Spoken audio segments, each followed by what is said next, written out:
Well, that's a miracle. The Kill la Kill on Toonami was a miracle. Speaking of Kill la Kill, Michael Madsen. Michael Madsen.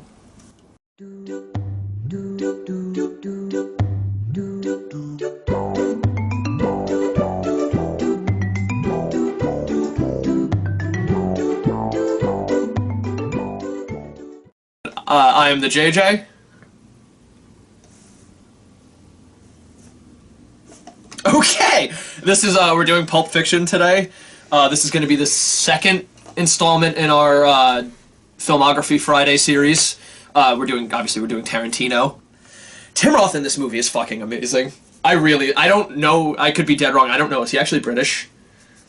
I think he's Irish. I could be He looks Irish, but that'd be racist of me to say, so I'm not gonna. I'd be very wrong on that.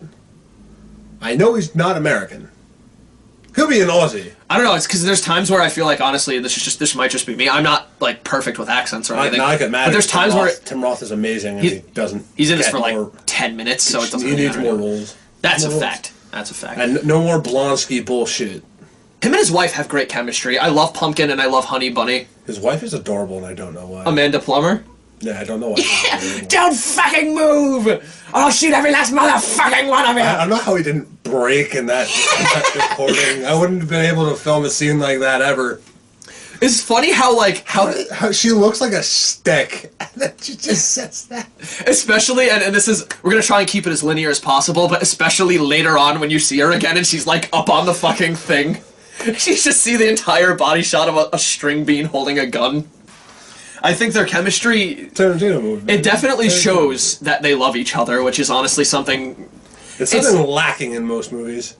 Like, what, the actual genuine chemistry that makes you feel like they actually care about each other? Yeah, no, definitely. And it's funny because it's like 10 minutes in this movie. And it's more funny because it just goes to show that Tarantino understands how to do shit. He's a god. No, yeah, it's just, he makes these pretty much meaningless characters important in some way, and he gets this relationship between them developed, and he develops them as characters. Specifically in this movie, I could think 3 off the bat that are just smart, but odd choice. Jimmy, the drug dealer, Honey Bunny, and Pumpkin. All of them are just like the most minute characters, but they hold big importance, and they also are extremely memorable. They're extremely unforgettable, in my opinion. I'm gonna tell you though. Even the drug dealer's wife with the piercings. I think everyone in that movie has its. I'm gonna tell you. So pull. Tim Roth and Amanda Plummer, their characters in this, not something you'd find in a David Fincher movie.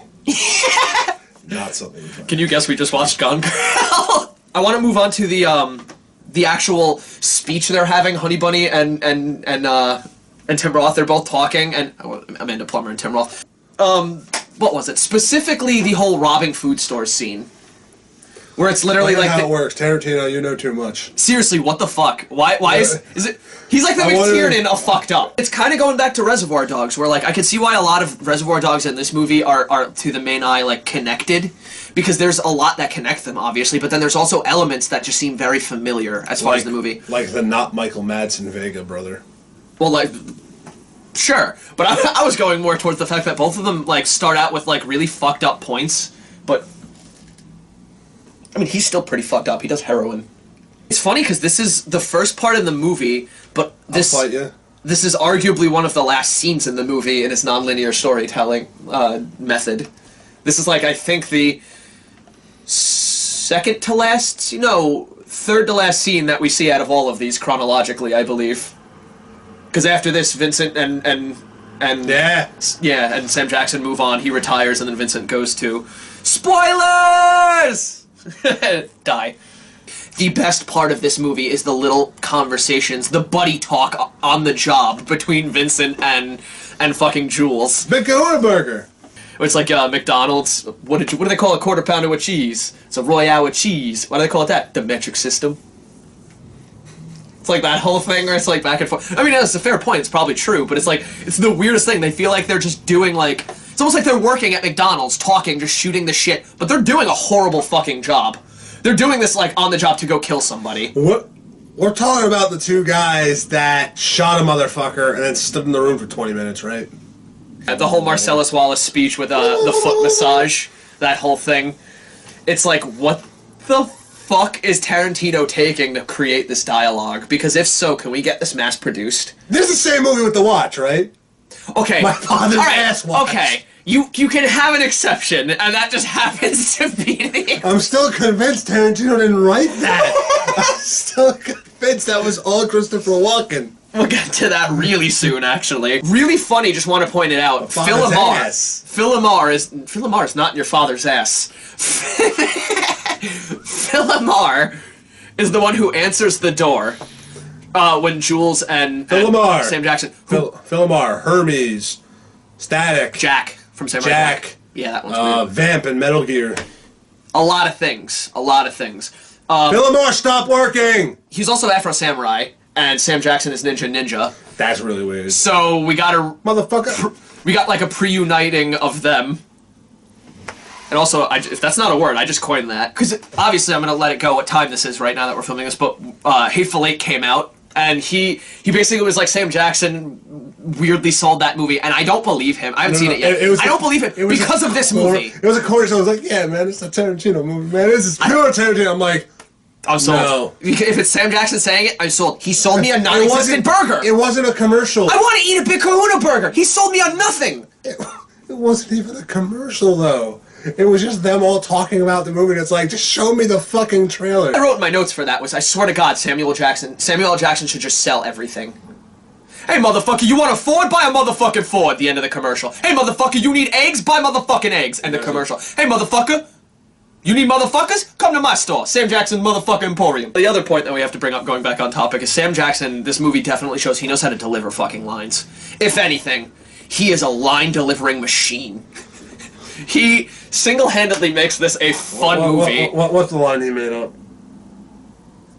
Oh, the entire, like, speech at the end with the God. The only thing in his whole God spiel about the Bible, the only thing that My name is the Lord! Like, all of that is bullshit. The only thing is like, and you will know my name when I lay my vengeance upon thee. Or something like that. That's, like, the only line or some shit like that that I read. That's legitimate from the Bible. That's an actual quote. And the rest he just bullshitted. Which actually gives credence. Divine intervention. That gives credence to our point. Christopher Walken bullshitted that ass-watch line. Shopping bullet holes behind us for this. At the end, yeah, I'm gonna take the time to, on my tablet, shopping bullet holes. You see that? Divine intervention. I was gonna do a bit, but I'm not going to, honestly, because, like, I'm not gonna do it. I am way too fucking lazy to edit that in. It's not gonna happen. Just edit holes, I don't care. What do you mean edit a hole? Okay, ready? Ready? This is the one. That's the one hole you're getting, and it's gonna be shit. Yeah. Oh, yeah, I love that I wrote this as one of my notes. So the first movie Tarantino ever does makes Michael Madsen smile and give a shit. The second movie Tarantino does makes Bruce Willis smile and give a shit. Are you a wizard? Because you need to legally tell us if you're a wizard. That is wizard law. Marcellus Wallace. Okay, you don't... Put it this way, he's so intimidating, the camera is scared of him for the first third of the movie. Listen. You don't even get to see him. I never imagined Ving Rhames taking it in the ass until Chuck and Larry. That's a good tie. Some of the lines Marcellus Wallace delivers in this fucking movie are just seriously intimidating. They're cliche lines, which is kind of one of the only few problems with this movie, is there's a couple cliche lines in this movie, I would say. Give me a line. One of the cliche ones is like, 2 shakes of a lamb's tail. Wait, well, that wasn't That was Mia Wallace, but I'm just saying, Marcellus Wallace, like, one in particular, I think... His white wife who I'll get pliers and I'll go medieval on your ass. His white wife... Like, if you were to actually, like, if me or you were in a legitimate fight were to be like, I'll go medieval on your ass, you know we'd just start getting laughed at. I just think that's a cliche, ridiculously stupid, like, 80s style line. Yeah? But he makes it work and it's intimidating, which is my whole point. Motherfucker. Oh yeah, with like a box of donuts. Just, motherfucker. Motherfucker gets Karma. Car. And I'm gonna get to this later. Karma is a big proponent in this movie. Marcellus Wallace not liking being fucked line from Jules is so relevant. Oh my god, I actually never... That is such a full circle line. Seriously, I never actually thought of that. That's really fucking clever. and his adorable white wife, who didn't need to fucking give herself a bunch of cosmetic fucking surgery because all she had to do was fucking cut her hair short.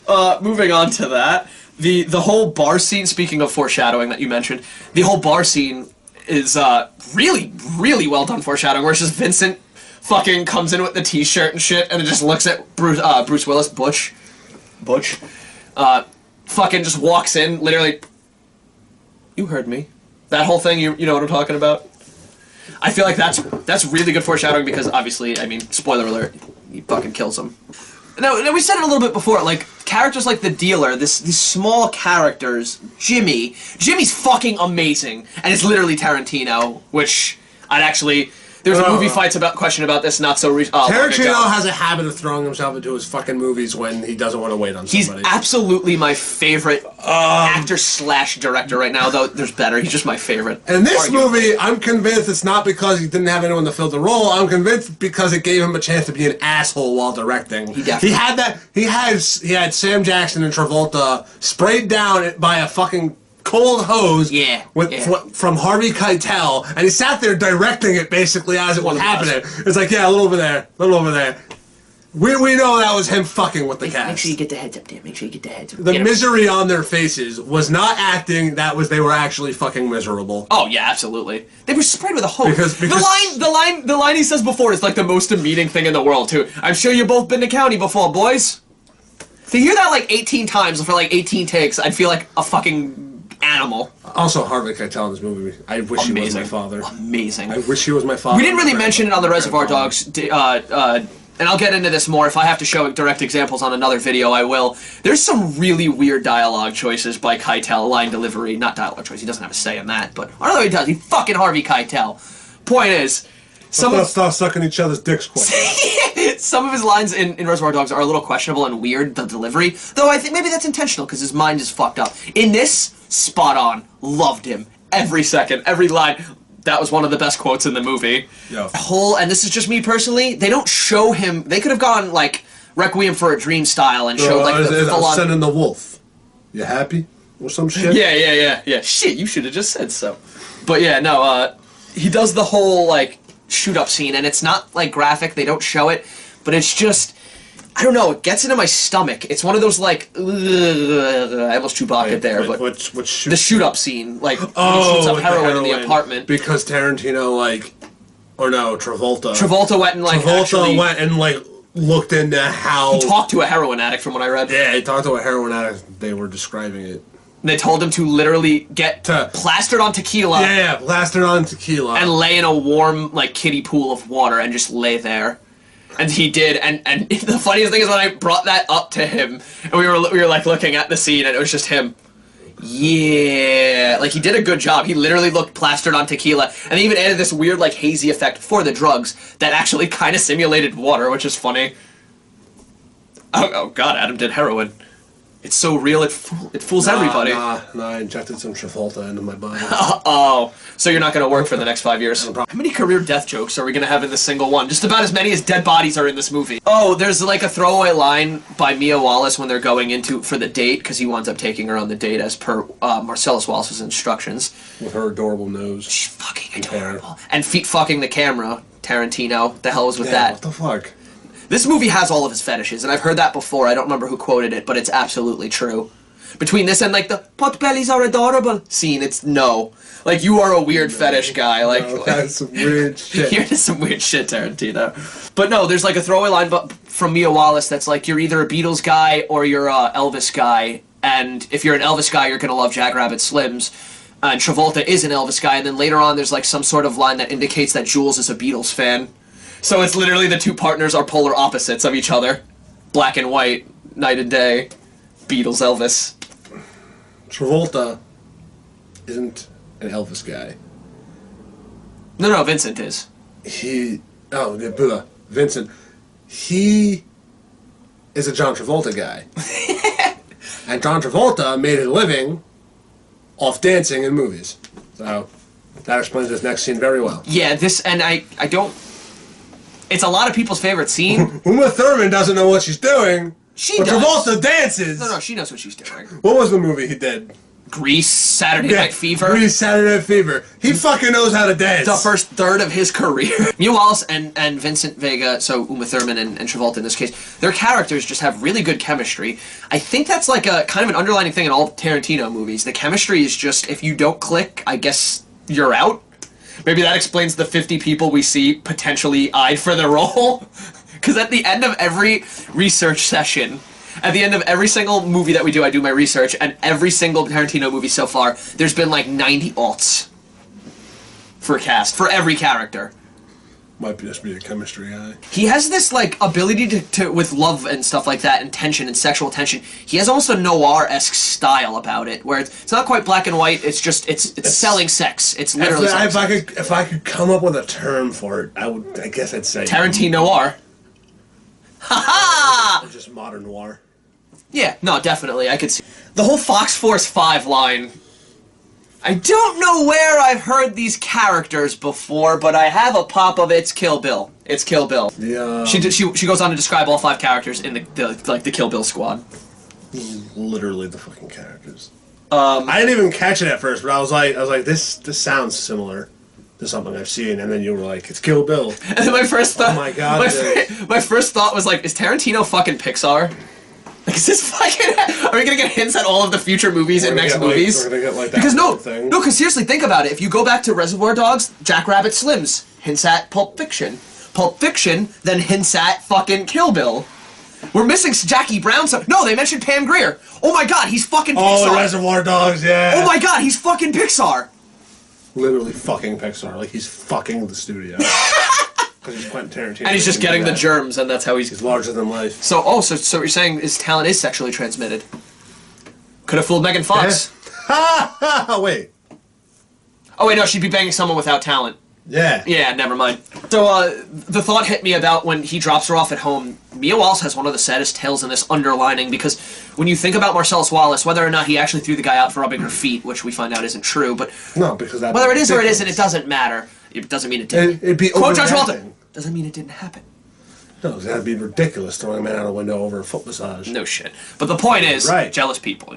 It happens. Point is, Marcellus Wallace is a horrible psychopath, and she can never get away from him. It's never said once in the movie. It's just this is why she flirts with other men. Oh my god, that's the reverse Gone Girl. Yeah. Oh my god. Yeah, she can't get away. She's stuck because if she leaves, she or the people she cares about are dead. So is Vincent. So is these other people that she flirts with. Great juxtaposition putting the adorable dance scene of her singing and dancing to that one female song to her ODing.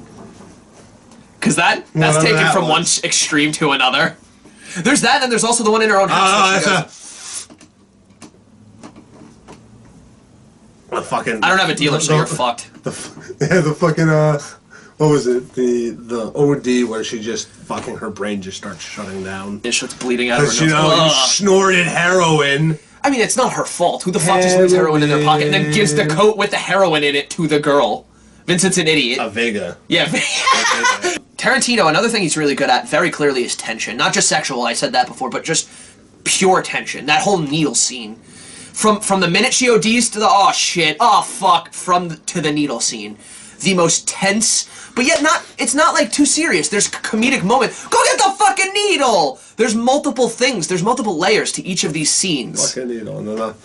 Who's fucking stopping you? I ain't fucking stopping you, go get the fucking needle! Oh yeah, after the whole OD scene, the whole car ride back of silence, beautifully done, realistic, and you the get awkward silence everything. After surviving that ordeal. You get everything, and then that was full circle what they're talking about, the awkward silence earlier. You can actually love someone in an awkward silence. Yeah, touche, absolutely. And then the other thing I wanted to bring up was fucking her telling the joke from Fox Force 5 is actually a really touching scene. Not gonna lie.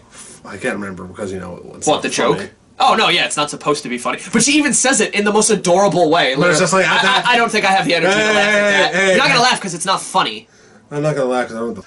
Maybe you wrote that in thinking it was funny, but then realized it wasn't, so you threw it back in. I think that is made it threw it back in. You threw it back in at a moment where you knew nobody wants to fucking laugh right. I mean, okay, now we're on to the scene that's going to take a good 10 minutes.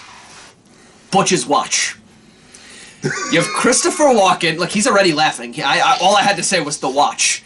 You have Christopher fucking Walken. fucking scene in the movie. Who gets billing on this movie for a 2 minutes cameo? Let's call it a cameo, because it's not a fucking actual role. Okay, no, let's not lie. Is there a director's cut? Let's not lie. Let's not lie. You know, Christopher Walken agreed to do this for a little bit of money. And a little bit of money. And Tarantino is just like, okay, whatever, I don't care, it's a 2 minute role. It's fine, you gotta talk about ass watches. And then okay, I'm convinced Tarantino didn't write this. I'm convinced that this was all on Walken. No, yeah, I buy that. Because this is a Christopher Walkenism. He has one of the most touching, fucked up stories, although you shouldn't be telling this to a little boy. You shouldn't be telling this to like a 4 or 5 year old looking little kid about your father's ass watch. Had this watch for 14 years. Hid this uncomfortable piece of metal up his ass. He shoved it up his ass. Uncomfortable piece of metal. He shoved this uncomfortable. Very specific words. Because he knows the feeling. Because the next line is, and then I shoved it up my ass. So the kid then reaches and picks from his hand a double ass watch. One of which I'm not related to. Listen. Stranger feces. It's okay, it's one thing if your father kept up his ass while he was in war. His ass. It's another thing if your father's comrade in war shoved it up his ass. Now you're sharing ass juices. I want no part of this watch. Stupid ass juice watch. This shit isn't even an heirloom anymore. It is tainted. But segueing from ass watch, the ass watch just honestly, because Christopher Walken's in it for 2 minutes, colorful character. Colorful character in The Dealer, and Jimmy, all these, as I mentioned before. He's smile. The best way to put it, any Tarantino movie, is colorful characters in gray scenarios. Christopher Walken telling a 5-year-old about an ass watch, which I imagine Christopher Walken actually doing, and the face he has telling it, like as if there's pride and nothing wrong with what he did. You stuck a watch in your ass, man. Okay, there's 2 major flaws with this movie, and they're not indicative of you're not going to enjoy the movie. They're not indicative of that the movie's shit. It's literally just these 2 things with the movie are slightly wrong. Bruce Willis's wife character is weird.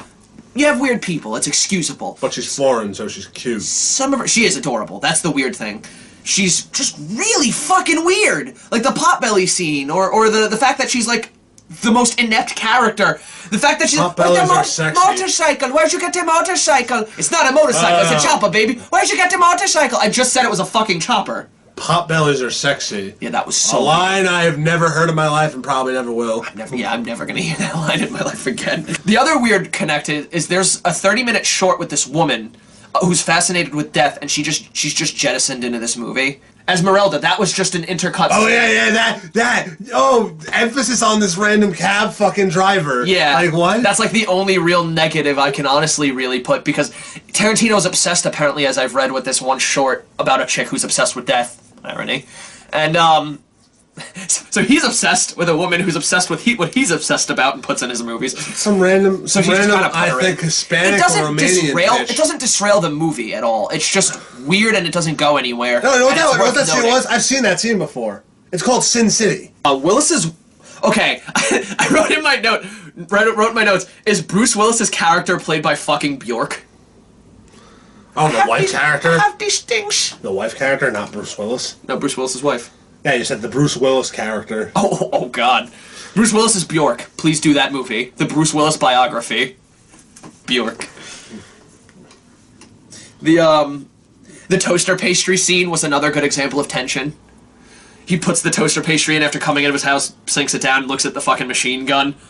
Oh. What the hell? Picks it up. See him get ready. I don't know what the hell. He's just like, oh. Oh no, he's literally like, what the fuck? There's someone in my house. Legitimately, I was right. Didn't think there was. What the fuck? But like he doesn't say anything. It's just like no, it's completely in the look. Yeah, no, I didn't mean dialogue at all. Completely in the look. Picks it up, friggin'.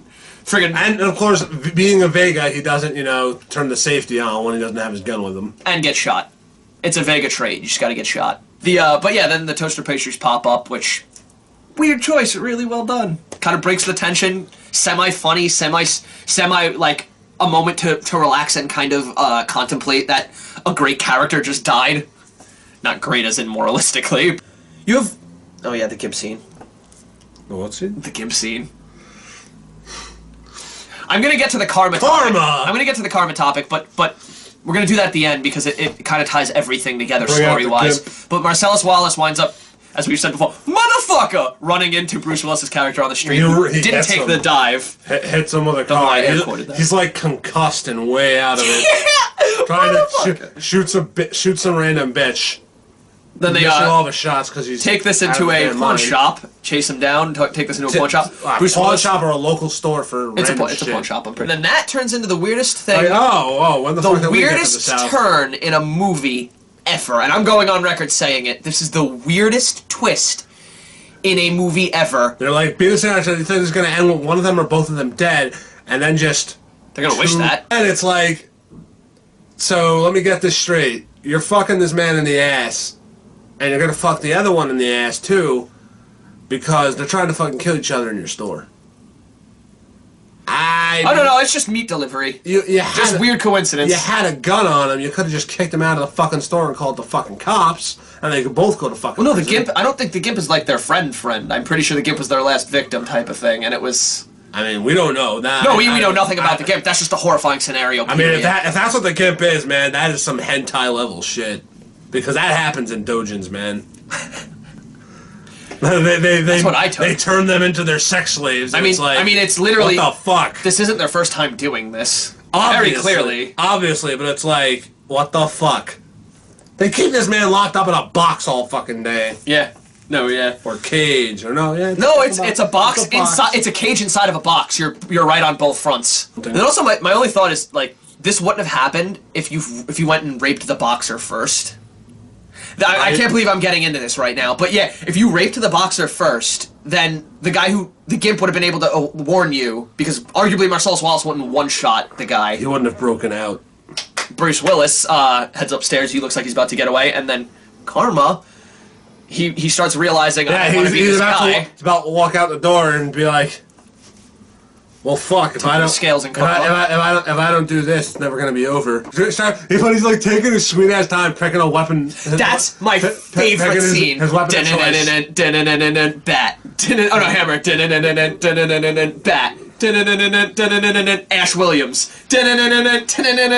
Oh, okay, a katana. Yeah, no, I'm gonna take the fucking katana. Oh, look what I found! It's the inspiration for Kill Bill. So we cool? We cool. Yeah, we cool. No. The more important line, and this is the one that will always stick with me. You okay? And he's like, nah, I'm pretty fucking far from okay. So, what about us? Are we cool? We cool? Yeah, we cool. Two things. One, you never tell anybody about this. And two... This shit's between us. Yeah, and two... This shit's between us and... He was referred to the guy who... Sergeant Ridiculous. Yeah, I don't remember what his name was. It was Zed, but I don't remember what the nickname he gave him. The only people who know this is you, me, and... Fucking rapist over there. Something like that. And then, redneck rapist or some shit. I don't know.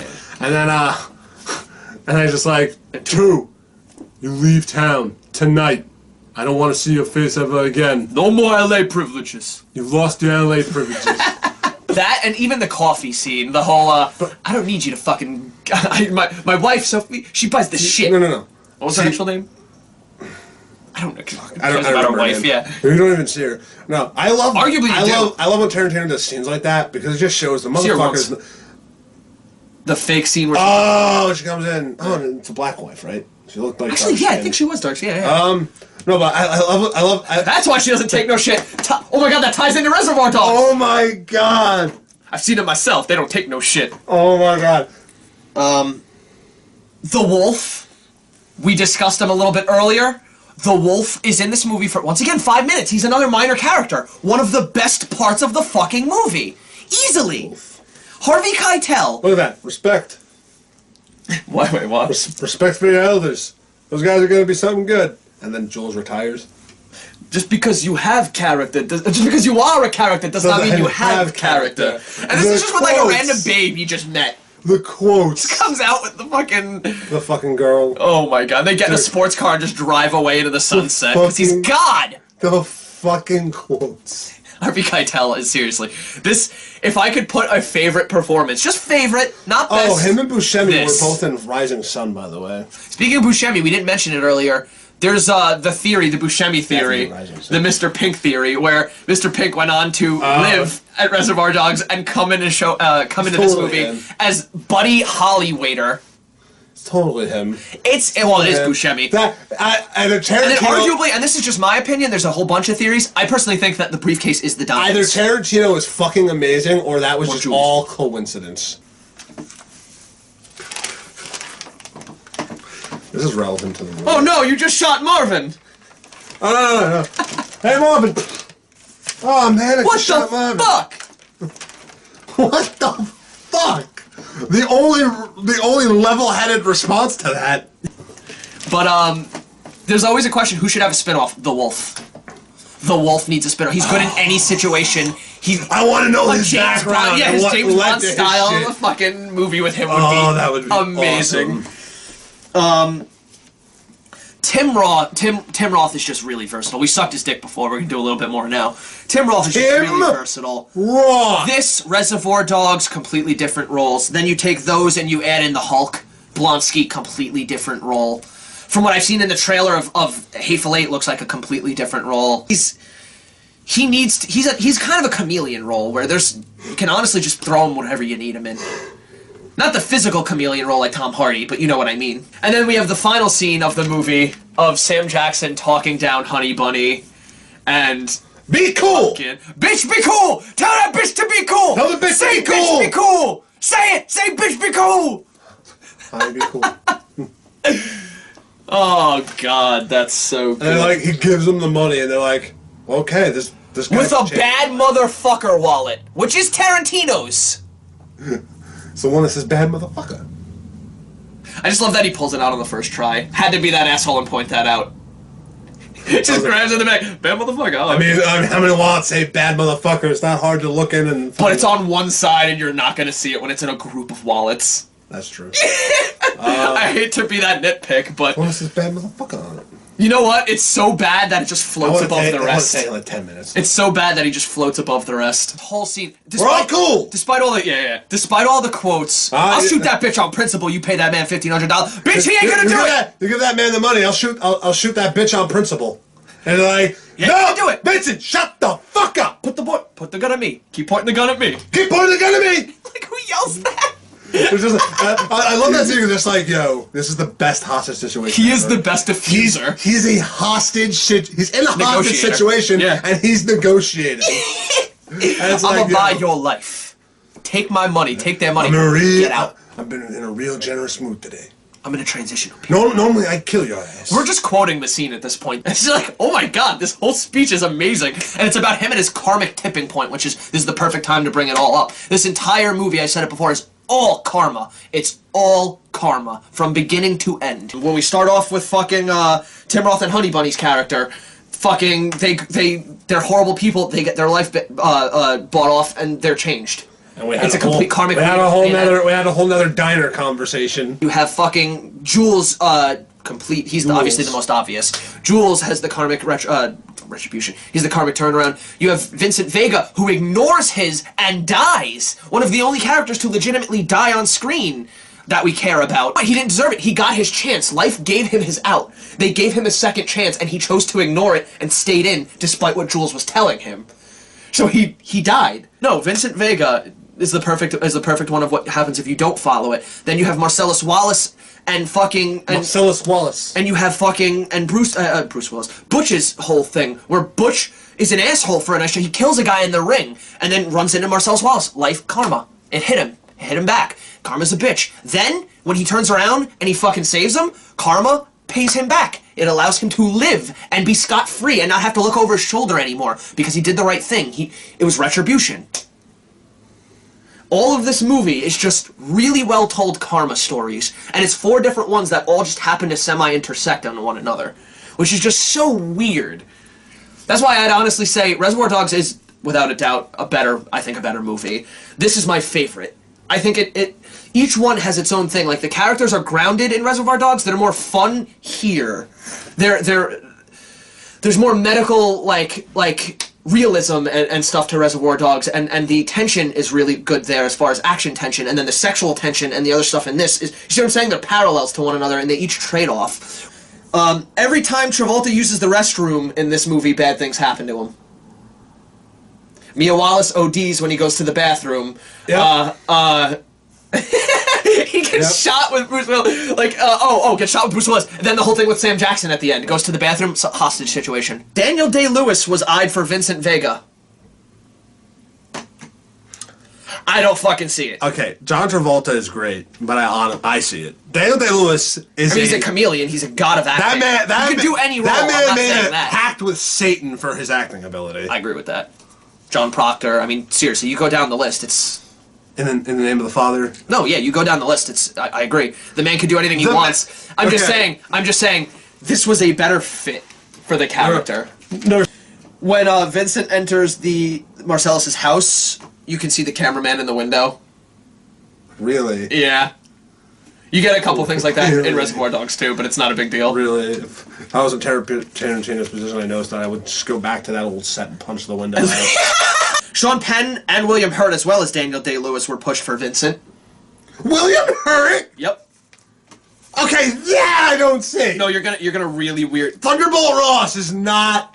No. You're really gonna be weirded out with this one. Pumpkin. These are the alts. Really weird that Tim Roth was in this. William Hurt would have been in this, and they were both in Pumpkin alternates. They. That is that. Yeah. Touche. Really this is weird. Pumpkin's alternates: Johnny Depp, Gary Oldman, Nicolas Cage, John Cusack. For who? Pumpkin. Tim Roth's character. Okay. Go. Depp works. Gary Oldman could work.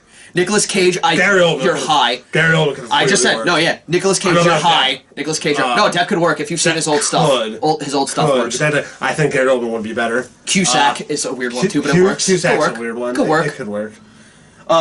Nicolas Cage just weirds me out. Butch. Alternates for Butch. Matt Dillon, Sean Penn, Sylvester Stallone. Stallone and Willis. They will forever rival each other. Stallone would have been glorious.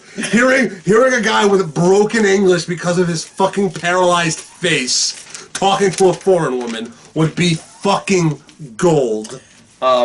Mia Wallace. The alternates were Marissa Tomei and Patricia Arquette. Marissa Tomei. She's in a lot. She was in The Wrestler. Okay, yeah, and then what? Patricia Arquette? Yeah. That's a weird one. Yeah, right. Tomei could have done it, but I think she's a little too old for the role. Even then, I think it doesn't. You need a young, new up-and-comer. She would have looked fairly young. Then. She looks young. She always looks young. She looks young now. Wolf. The Wolf was going to be played by Danny DeVito, Al Pacino, and Alec Baldwin. Were the three choices for the Wolf before Keitel. DeVito? DeVito is you're on crack. You're on drugs, but that would be fucking entertaining. It would be funny just seeing him waddle around. Do this. Do this. Do this. And it's just like. Okay, that would be fucking hilarious. It would be funny. You don't imagine DeVito being in that. I love Danny DeVito. That's just a weird one. And who? Al Pacino, which that's an obvious one. That could have worked. Hey! No, yeah, that easily could have worked. At first I thought you were yelling at me, but yeah. Hey! I told you fucking idiots to clean out the fucking car! Except that's the thing is, Wolf has to be semi-normal tempered, so no. That's why Pacino won the It'd be funny, yeah. And then Alec Baldwin. That's just genius. That should have happened. Vincent Vega is the only one present in all segments. Oh my, yeah. Yeah. Just an interesting thing to note. And Butch's, he just dies. Yeah. Both the Game of Life and Operation are visible in the adrenaline scene. Killian's Red, which was a sign inside of the pawn shop where they get raped, all the letters except for Kill Ed are visible, except for the Z on the keychain. So it makes it Kill Zed. Yeah, the foreshadow. Zed's dead, baby. Zed's dead. Fuck is said in terms of linearity. Yeah. Fuck is said 265 times. Oh, yeah, our counter. Yep. Oh my god. And it's confirmed by Tarantino that when Vincent said his car was keyed, it was indeed Butch. Never said once in the movie, but Tarantino confirmed it. This is probably my favorite one. It rotates between this and Jackie Brown, and then Reservoir Dogs is literally. I can't call Reservoir Dogs 2 because it's better than a second position. I'll say 3. I might like Jackie Brown more than I like Reservoir Dogs. I've yet to watch it, so. Me personally, I don't think that's going to be true. On that note, suck eggs.